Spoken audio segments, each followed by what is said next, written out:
दिल्ली's my home, सारे रंग हैं, सारे संग हैं, सलामत रहे, तू रोशन रहे, है सबकी दुआ दिल्ली। मौर्य, चौहान, तुर्की, पश्तून, खिलजी, लोधी, मुगल, कितने ही वंश फले फूले हैं दिल्ली के दिल में। आज की ये दिल्ली उन सब की धरोहर है। ये दिल्ली आपकी है, मेरी है, ये दिल्ली भागीदारी की है। इसे सजाना, संवारना सिर्फ सरकार का ही नहीं, हम सबकी जिम्मेदारी है और हाथ से हाथ मिलाकर ही ये काम किया जा सकता है। इसी सोच से जन्म हुआ है भागीदारी का, दुनिया भर की सबसे अनोखी और सबसे बड़ी सिटीजन बेस्ड मूवमेंट। क्या है ये भागीदारी? जानने के लिए मिलते हैं मिस्टर हसन से, जो है Dilshad colony resident welfare association के महासचिव। हसन साहब, वेलकम टू दिल्ली दिल से। बहुत बहुत शुक्रिया, आप हमसे बात करने आए और हम सबको भागीदारी के बारे में और उज्ज्वलित करने आए हैं। बहुत सारे सवाल आपसे पूछने हैं भागीदारी के बारे में। ये जो अभियान है भागीदारी का, इसका मतलब क्या है और इसकी शुरुआत कैसे हुई? मैडम, भागीदारी जो है बेसिकली सरकारी तंत्र और नागरिकों के बीच में एक समन्वय स्थापित करने के लिए जो प्रयास किया गया है, उसका सशक्त माध्यम है जी। और ये कम्युनिकेशन गैप जो है सरकारी अधिकारी और आम नागरिक के बीच में, उसको कम करता है। भागीदारी एक ऐसा प्रयास है जिसने जनता और सरकार के बीच में एक सेतु का काम किया है जी।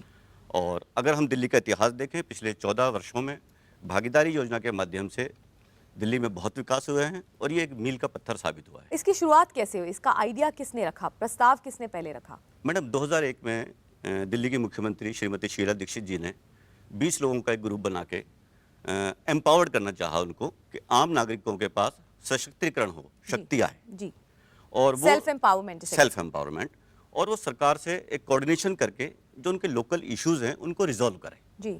ये इसका बेसिक कंसेप्ट इसका ये था।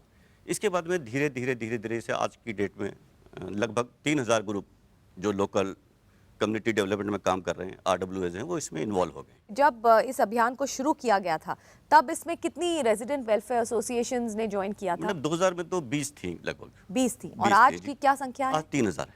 3000? जी। वाह। तो शुरुआत में कौन कौन से गवर्नमेंट डिपार्टमेंट, सिटीजन ग्रुप्स के साथ आप लोग जुड़े थे?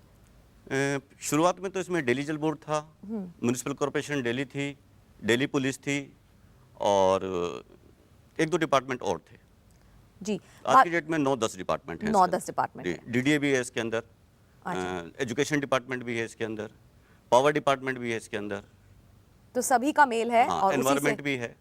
हसन साहब, भागीदारी से जुड़ने के बाद आपने अपनी कॉलोनी के लिए क्या क्या किया? 1954 की हमारी है दिलशाद कॉलोनी जो DLF ने बसाई थी जी। 1999 तक मैडम इसके अंदर ना पीने का पानी था, ना सीवर थी, ना रोड्स बने हुए थे, ना स्ट्रीट लाइट थी और ना पार्कों का डेवलपमेंट हुआ था। जो बेसिक कम्युनिटीज़ होती हैं, मूलभूत सुविधाएं होती हैं, उसमें से कोई भी नहीं थी। 1999 में हम लोग दिल्ली की मुख्यमंत्री श्रीमती शीला दीक्षित से मिले और उन्हें ये निवेदन किया कि आप हमारी कॉलोनी में एक बार आकर विजिट करिए। तो ये हमारा सौभाग्य है कि उस समय मुख्यमंत्री ने हमारा जो प्रस्ताव था उसे एक्सेप्ट कर लिया and she is visited the colony. अच्छा। जब मुख्यमंत्री ने वहाँ हमारे यहाँ विजिट किया तो उनके साथ पूरा उनके जो सीनियर ऑफिसर थे, हर डिपार्टमेंट के वो साथ में थे। ओके। तो हमने वहीं कहा कि हमें ये बेसिक कम्युनिटीज़ आज तक नहीं मिली हैं और इसके अभाव में लोग जो है वहाँ नारकीय जीवन जी रहे हैं। ओके। तो मैडम ने एक हाई लेवल मीटिंग कॉल की और उस मीटिंग में धीरे धीरे हमारे इशू रिजॉल्व हुए। सबसे पहले हमने पानी का पोर्टेबल वाटर हमारे यहाँ नहीं था, ग्राउंड वाटर लोग लेके उसे फिल्टर करके पीते थे। तो 60 लाख रुपए देके हमने एक जल बोर्ड से एग्रीमेंट किया और हमने एक सेल्फ हेल्प ग्रुप की तरह काम किया और अपने जो नागरिक थे उनसे 60 लाख रुपए इकट्ठा करके जल बोर्ड में जमा करे तो हमें पानी की एक जो बेसिक कम्युनिटीज़ है वो सुविधा मिली। क्या बात है।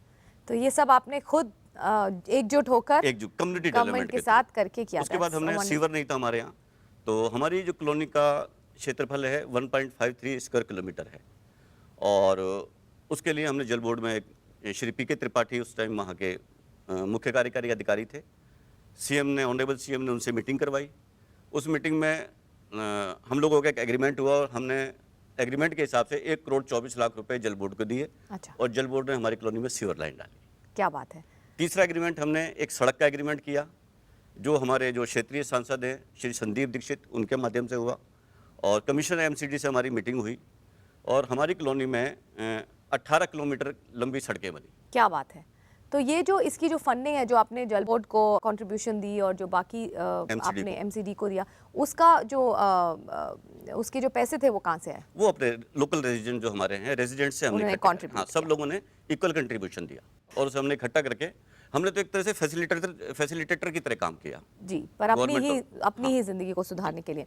अब ये बताइए कि ये जो गवर्नमेंट के डिपार्टमेंट्स हैं और जो सिटीजन ग्रुप्स हैं, ये किस तरह साथ मिलकर काम करते हैं? मतलब जो प्रॉब्लम्स हैं, आइडियाज़ हैं, इनका और जो सॉल्यूशंस उनकी आप ढूंढते हैं, उनका आदान प्रदान किस प्रकार होता है?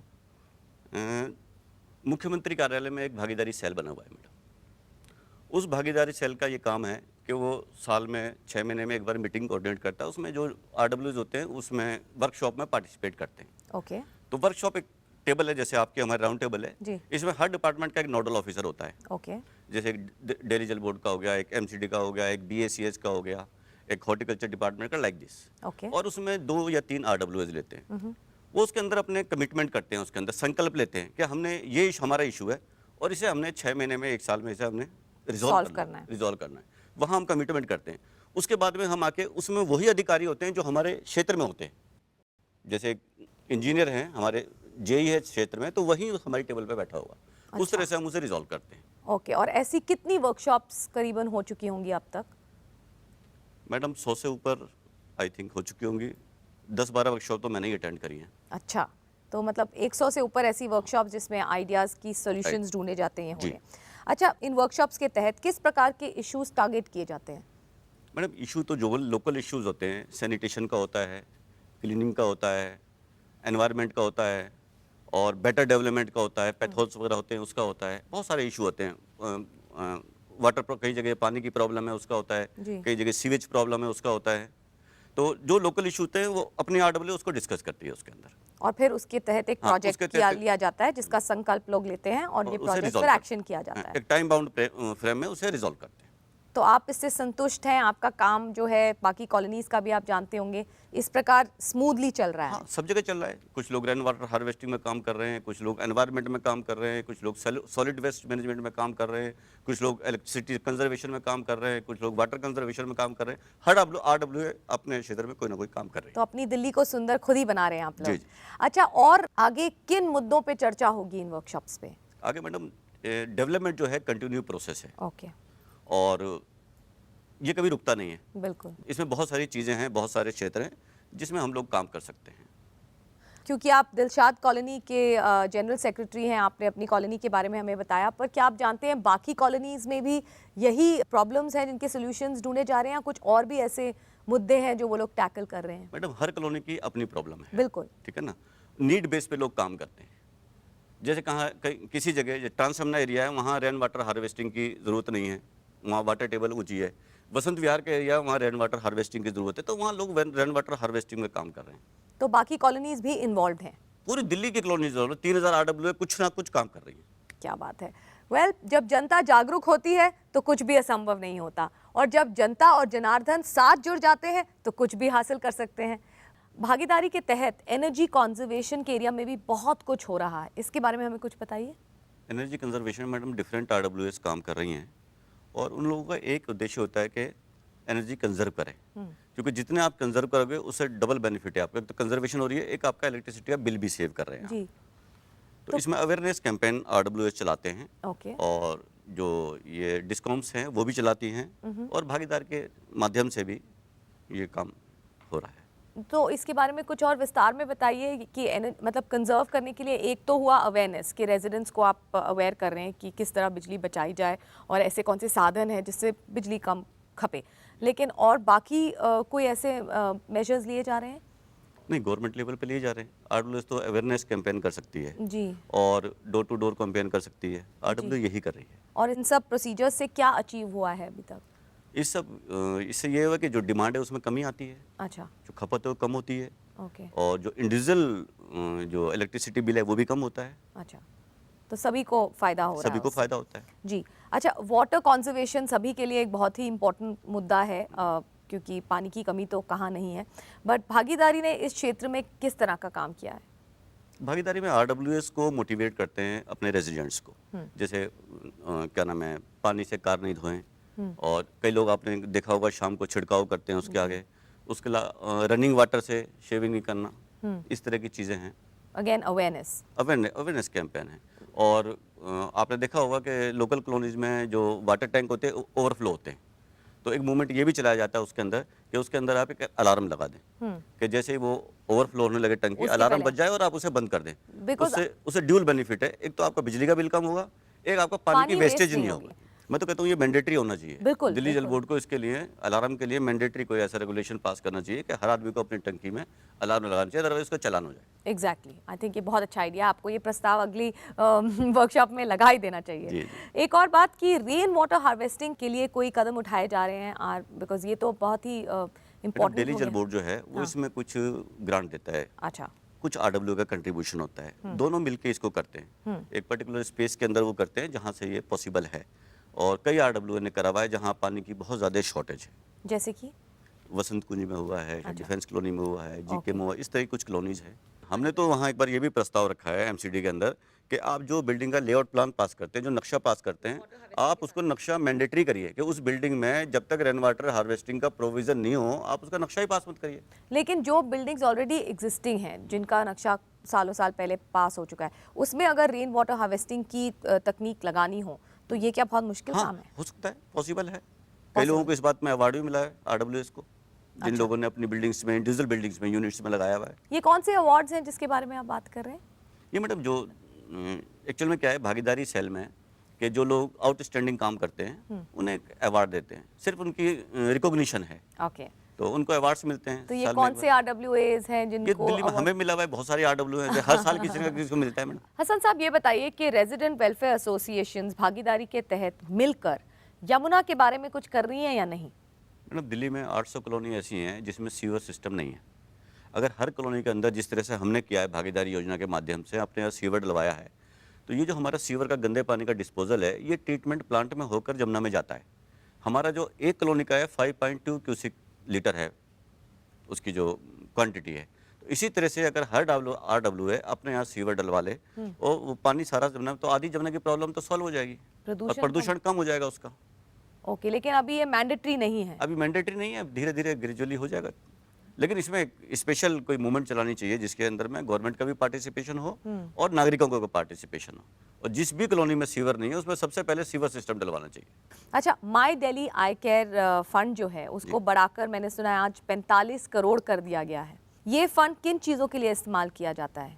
मैडम ये डिस्ट्रिक्ट वाइज डिस्ट्रीब्यूशन होता है। एक डिस्ट्रिक्ट को 5 करोड़ रुपए का इन्होंने फंड दिया हुआ है। ओके, दिल्ली गवर्नमेंट ने उस 5 करोड़ में डिस्ट्रिक्ट के अंदर हमारा ऐसा सेटअप किया हुआ है कि डिप्टी कमिश्नर जो होते हैं वो इसको खर्च करते हैं, और वो ये नहीं है कि अपनी मर्जी से खर्च करें। उन्होंने कोर कमेटी बनाई हुई है। कोर कमेटी के में आरडब्ल्यूएस के मेंबर होते हैं।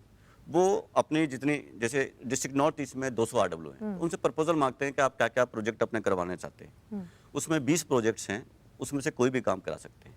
अच्छा, और वो आपके ऊपर है कि कौन सी आरडब्ल्यू, कोर कमेटी डिसाइड करती है किस किस को देखना है, प्रायोरिटी ऑफ वर्क क्या है। जैसे हम लोगों ने अपने यहाँ करवाया हुआ है सीनियर सिटीजन सेंटर के लिए, और कई जगह लेडीज जिम वगैरह खुले हुए हैं।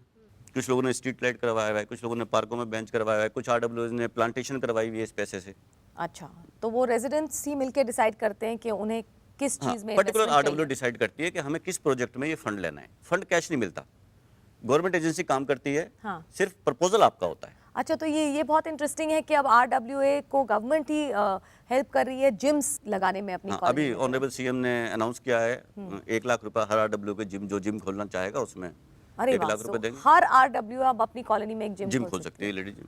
चलिए, इसमें स्वास्थ्य का भी बहुत महिला सशक्तिकरण भी है। जी बिल्कुल, एब्सोल्युटली। अच्छा, एक आम नागरिक के नाते आप भागीदारी का हिस्सा बनने पर अपने आप को कितना एम्पावर्ड, कितना सशक्त मानते हैं? मैडम मैं तो ये समझता हूँ कि मुझे सब कुछ मिल गया। पहले आरडब्ल्यूएस जो थी ये समझते थे कि सीनियर सिटीजन्स के लिए है ये, और उनको कोई काम नहीं है, बस वो लोकल बॉडी बना लेते हैं। लेकिन ज्यादातर धारणा ऐसी होती है। एग्जैक्टली। और आजकल ये है, इतना एम्पावर्ड हो गई है कि आज कोई आरडब्ल्यू का जनरल सेक्रेटरी चाहे तो एडिशनल सेक्रेटरी से मोबाइल पे बात कर सकता है, डिप्टी कमिश्नर से मोबाइल पे बात कर सकता है, सीईओ से मोबाइल पे बात कर सकता है, किसी भी डिपार्टमेंट के हेड से मीटिंग कर सकते हैं। रियली? और पहले कमरे में नहीं घुस सकते थे किसी के।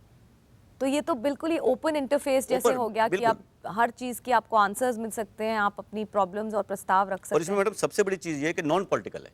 अच्छा, नॉन पॉलिटिकल है, किसी की कुछ कोई इंटरफेरेंस नहीं है, इंटरफेरेंस आप नहीं है। अपना काम खुद देख बिल्कुल सकते हैं। बिल्कुल। ग्रेट। तो ये जो दिल्ली पार्क्स और गार्डन सोसाइटी के पीछे ये जो सोच है, ये भी भागीदारी के वर्कशॉप्स के दौरान ही पनपी थी, मैंने सुना है। तो इससे RWA यानी ये जो आपकी रेजिडेंस वेलफेयर एसोसिएशंस हैं, इनको क्या मदद मिली है? मैडम इनसे ग्रांट मिलती है। ग्रांट मिलती है, हम हॉर्टिकल्चर इक्विपमेंट ले सकते हैं, प्लांटेशन करा सकते हैं, उसके अंदर बेंचेस वगैरह करा सकते हैं। कई जगह क्या है, बोरिंग ख़राब पड़ा हुआ है तो फंड्स नहीं मिलता, वो बोरिंग हम करवा सकते हैं, क्योंकि उसके जब तक पौधों को पानी नहीं मिलेगा तो पौधे हरे भरे कैसे रहेंगे। बिल्कुल। और जब आप अपने लोकल कॉलोनी के पार्क को हरा भरा कर देंगे तो वहाँ बच्चे भी आएंगे, एंजॉय करेंगे, सीनियर सिटीजन भी आएंगे, धूप में लेडीज़ भी बैठेंगी, तो सबको उसका बेनिफिट मिल रहा है। और फंड गवर्नमेंट दे रही है, सिर्फ आपकी वो है कोऑर्डिनेशन है आपका। इसीलिए दिल्ली ज्यादा सुंदर और स्वस्थ और हरी भरी दिख रही है। जहाँ देखिए हर कॉलोनी ने अपना एक स्वर्ग बसाया हुआ है छोटा सा। Very nice. अच्छा, ये आपकी रसोई जो है, ये भागीदारी का एक बहुत ही अलग किस्म का अभियान है, जिसमें सरकार और कॉर्पोरेट सेक्टर दोनों हाथ मिला के बहुत ही अनूठा काम कर रहे हैं। इसके बारे में हमें कुछ और बताइए। मैडम ये आपकी रसोई से ये बहुत अच्छा आइडिया है। और इसे जो डिप्राइव क्लास है, ऐसे भी गरीब लोग हैं कि जो अपना टिफ़िन घर से नहीं ला सकते, इनके पास खाने को कुछ भी नहीं है, गरीब लोग हैं, रिक्शा चलाते हैं, पटरी पे बैठते हैं, रात को रैन बसे में रहते हैं, उन लोगों के लिए ये जो है ना एक वरदान है बहुत बड़ा। तो इसके तहत क्या होता है? उसमें खाना मिलता है उनको। कहाँ पर मिलता है? इनके पॉइंट्स बनाए हुए इन्होंने कि जहाँ पे उन्होंने क्या नाम है, एक सर्वे करने के बाद में 17-18 पॉइंट्स हैं, वहाँ पे आपकी रसोई है। तो इसमें कॉर्पोरेट सेक्टर कैसे इन्वॉल्व रहता है? वो फाइनेंशियल असिस्टेंस करते हैं इसके अंदर। अच्छा, और इसमें जो रेजिडेंट्स वेलफेयर एसोसिएशंस हैं वो कैसे अपने आप को नहीं, RWA का इसमें ज़्यादा रोल नहीं है, लेकिन RWA एक पॉइंट्स बता सकती है कहाँ आपको इसमें सक्सेस मिलेगी। अच्छा, किस जगह आपको ये आपकी रसोई खोलनी चाहिए। ओके। भागीदारी की कुछ और बहुत ही बहुमूल्य और चर्चाजनक अचीवमेंट्स क्या रही हैं? बेटे, भागीदारी के माध्यम से सबसे बड़ी तो अचीवमेंट ये है कि लोगों को एम्पावर कर दिया जी। एक आम आदमी को एम्पावर कर दिया, और एक जो कम्युनिकेशन गैप था गवर्नमेंट और नागरिकों के बीच में, वो ख़त्म हुआ है। सबसे बड़ी उपलब्धि ये है जी। क्योंकि जब तक आपको एम्पावरमेंट नहीं, आप कुछ नहीं कर सकते। बिल्कुल। चाहे आपके अंदर जितनी मर्जी बुद्धि है आपके पास, जितनी मर्जी पैसा है आपके पास, जब तक आपको एक प्लेटफॉर्म नहीं मिलेगा। इससे प्लेटफॉर्म मिला एक, और उस प्लेटफॉर्म में एक ऐसा मैकेनिज्म है कि उसी में प्रॉब्लम सॉल्व हो रही है। बिल्कुल। और हज़ारों लोगों की सॉल्व हो रही है प्रॉब्लम। और जब 3000 RW होते हैं तो हम समझते हैं कि दिल्ली में अगर एक MLA के अंडर में 10 RW हैं तो 1.5 लाख लोगों को ये RW कवर करती है, और 3000 RW मतलब करोड़ों लोगों को कवर करती है। बिल्कुल। और इसमें जनता और जनार्दन, जैसे कि मैंने कहा, हाथ मिलाकर अपनी खुशहाली खुद नाप रही हैं। और इसमें वो जो पहले था कि हम गवर्नमेंट के ऑफिशियल्स हेजिटेट करते थे, जाते नहीं थे, हमें अटेंड नहीं करते थे, एक्सक्यूज कर देते थे, अब वो प्रॉब्लम ही नहीं है। अगर और ज्यादा दिल्ली के नागरिक इस भागीदारी में शामिल होना चाहें तो वो ये कैसे कर सकते हैं? मैडम, इसके लिए बिल्कुल सिंपल प्रोसीजर है। मुख्यमंत्री कार्यालय में एक भागीदारी सेल है। ओके। कोई भी आदमी रजिस्ट्रार के यहाँ अपनी सोसाइटी बना के, RW बना के, मिनिमम 7 लोग चाहिए, मैक्सिमम 21 लोग चाहिए, वो RW रजिस्टर्ड करा के वहाँ एनरोलमेंट कर लेगा। उसके बाद में वहाँ वर्कशॉप होती है, उसको उसमें इंडक्ट कर लेते हैं भागीदारी सेल के अंदर। उसके बाद में वो काम शुरू कर सकते हैं। तो कोई भी ये भागीदारी सेल को, हाँ जी, रजिस्टर्ड RWA भागीदारी सेल को अप्रोच किया जा सकता है। ये तो बहुत ही आसान काम है। बहुत आसान काम है। अच्छा, वंडरफुल। अच्छा, दिल्ली और भागीदारी से जुड़ी हुई आप हमें अपनी कुछ यादें बताइए। जब आपने शुरू किया और जब आपको पता चला भागीदारी के बारे में, तो क्या भावनाएं आई आपके अंदर? मैडम, भावना तो ऐसा है कि जैसे हम लोग शुरू में तो इन्वॉल्व नहीं थे, फर्स्ट बैच में हम लोग जब पता लगा भागीदारी, एक्चुअल में क्या है कि ये पॉलिटिकल विल है जो इस तरह के क्या नाम है स्कीम्स लागू करती है। राजनीतिक जिसे इच्छा शक्ति हम कह सकते हैं कि जो दिल्ली की मुख्यमंत्री श्रीमती शीला दीक्षित ने डिसीजन लिया कि मैं लोगों को एम्पावरमेंट करूं। तो जब फर्स्ट टाइम हम CM को इनवाइट करके आए तो लोगों को बड़ा अजीब लगा। लोग सोच भी नहीं सकते कि दिल्ली की मुख्यमंत्री किसी कॉलोनी में आ जाएगी। ये हमारे लिए सबसे बड़ी खुशी की बात। उसके बाद आप सबको यकीन नहीं हुआ होगा कि सब लोग साथ मिलके ये कर ग्रेजुअली धीरे धीरे सारे काम होते चले गए। पिछले कुछ सालों में दिल्ली में क्या बदलाव आए हैं? आपने क्या देखा है? दिल्ली में मैडम 15 साल में तो बहुत ज़्यादा बदलाव आए हैं। दिल्ली बदल गई है जी। अगर कोई आज 15 साल पहले यहाँ से US गया हो और वापस आए तो वो तो अपने घर का रास्ता नहीं पहचानेगा। इससे क्या बदलाव है दिल्ली में जो आपको बदलाव बहुत मैडम, पसंद है? सड़कें बहुत वाइड हो गई हैं, फ्लाईओवर्स बन गए हैं, मेट्रो रेल आ गई है, और DTC की बसें हैं, AC बसें चल रही हैं, ग्रीन बसें चल रही हैं, दिल्ली हरी भरी हो गई है। एयरपोर्ट से ही आप चलें तो पहले जैसे दिल्ली में चलते थे, हर चौराहे पे सबको इतनी पोल्यूशन होती थी कि आंखें साफ करनी पड़ती थी, और घर जाते थे तो रुमाल भी ख़राब हो जाता था। आज वो उससे हम सब बाहर निकल आए हैं। हेल्थ पे भी उसका असर पड़ा है। सब खुश हैं? सब खुश हैं। ग्रेट। ये बताइए, ऐसा कोई खास वाक्य है जो आप हमारे साथ शेयर करना चाहते हैं? कुछ ऐसा जो आपने अपनी भागीदारी के इनिशिएटिव्स जो आपने लिए उनमें आपने एक्सपीरियंस किया हो? मैडम, हम लोगों ने तो कुछ भी नहीं था वहाँ, सब कुछ हासिल किया है। और सबसे बड़ी बात जो है एम्पावरमेंट की। आज RWS को एम्पावरमेंट मिली और एक ऐसा प्लेटफॉर्म मिला है, और कोई भी RWS, पूरी दिल्ली की कोई भी RWS कभी भी जाके मुख्यमंत्री से मिल सकती है। सबसे बड़ा ये हो।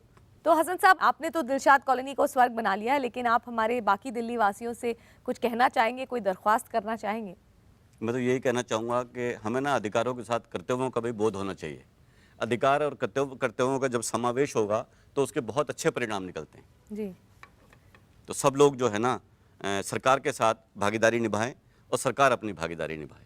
और बाकी रेजिडेंट वेलफेयर एसोसिएशंस के लिए आपके लिए कोई संदेश, कोई लर्निंग, कोई प्रेरणा, जो कि बाकी लोग जो शायद अभी अपने RWA नहीं फॉर्म कर पाए हैं या फिर भागीदारी में भाग लेना चाह रहे हैं, उनको कुछ सीख मिले आपके एक्सपीरियंस से? उनके लिए यही संदेश है कि RWA जो है अपने लोकल इशू को बार बार रेस करें, क्योंकि दिल्ली में क्या है, मल्टीप्लिसिटी अथॉरिटी है और काम करना बहुत मुश्किल है। लेकिन भागीदारी से, क्योंकि एक अम्ब्रेला के नीचे सारे आते हैं, तो अगर इश्यूज़ को आप फॉलो अप करेंगे तो उसका समाधान ज़रूर निकलेगा। तो कोई भी ऐसी चीज़ नहीं है जो नहीं हो सकती अगर आप खुद अपनी मदद करना चाहें। कुछ भी असंभव नहीं है। क्या बात है। साथ ही हाथ बढ़ाना, एक अकेला थक जाएगा, मिलकर जोर लगाना। आइए आप और हम सब मिलकर हाथ बढ़ाएं और हाथ बटाएं, एक दूसरे का, अपनी सरकार का। दिल्ली बाहें फैलाए खड़ी है, इसको गले लगाने का जिम्मा अब हम सबका है। इतनी इंस्पिरेशनल और मोटिवेशनल बातें करने का शुक्रिया हसन साहब। दिल्ली आपको दिल से सलाम करती है। दिल्ली दिल से और मिनी माथुर की तरफ से आप सबको अलविदा। Delhi is my home, this is where I belong. हौसले हम में कुछ कर दिखाने के, रोके ना रुके हम, रोके ना रुके हम। सलामत रहे, तू रोशन रहे, है सबकी दुआ।